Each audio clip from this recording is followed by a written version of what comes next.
Hello बच्चों, चलिए प्रश्न को देखते हैं। यदि ए बराबर समुच्चय x इस प्रकार से x एक प्राकृतिक संख्या है, b बराबर समुच्चय x इस प्रकार से x एक सम प्राकृतिक संख्या है, c बराबर समुच्चय x इस प्रकार से कि x एक विषम प्राकृतिक संख्या है, d बराबर समुच्चय x इस प्रकार से कि x एक अभाज्य संख्या है, तो निम्नलिखित प्रत्येक को ज्ञात कीजिए। a सर्वनिष्ठ d, तो हमको क्या करना है, यहाँ से a सर्वनिष्ठ d का मान ज्ञात करना है।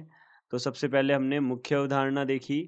तो देखिए, मुख्य अवधारणा के आधार पर हम यहाँ से देख सकते हैं ए और बी हमारे पास यदि दो कोई समुच्चय हैं, तो उनका सर्वनिष्ठ यानी कि उनका इंटरसेक्शन में कौन से अवयव आएंगे, वो अवयव आएंगे जो ए में भी हो तथा जो बी में भी हो। ऐसे अवयवों को हम क्या बोलते हैं, ए सर्वनिष्ठ बी के अवयव बोलते हैं हम।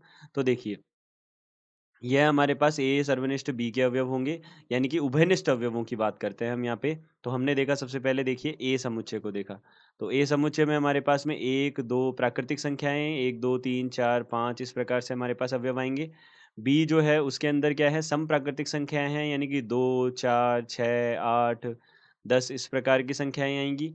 सी हमारे पास क्या है, विषम प्राकृतिक संख्याएँ हैं, यानी कि 1, 3, 5, 7 ये हमारे पास विषम प्राकृतिक संख्याएँ आएँगी। और डी हमारे पास अभाज्य संख्याओं का समुच्चय है, जिसमें हमारे पास में पहली अभाज्य संख्या होती है 2, फिर 3, यहाँ पे फिर 5 आ जाता है, फिर 7 आ जाता है, फिर 11 आ जाता है, फिर यहाँ पे 13 आ जाता है। इस प्रकार से हमारे पास अवयव बनते हैं।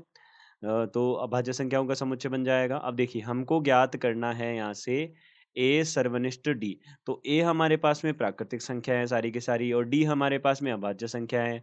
तो सारी की सारी प्राकृतिक संख्याएँ अभाज्य संख्याएँ नहीं हो सकती, लेकिन सारी की सारी अभाज्य संख्याएँ प्राकृतिक संख्याएँ तो होंगी ही। तो हम यहाँ से बोल सकते हैं, दोनों का अगर हम उभयनिष्ठ लेंगे, दोनों का अगर सर्वनिष्ठ लेंगे, तो हमारे पास बनेगा कौन-सा समुच्चय? 2, 3, 5, 7, 11, 13 ये वाला समुच्चय ही बनेगा। अर्थात यह हमारे पास में किसके बराबर हो जाएगा? डी के बराबर हो जाएगा। तो हम बोल सकते हैं यहाँ से दिए गए प्रश्न का उत्तर यह है। आशा करते हैं आपको समझ आया होगा।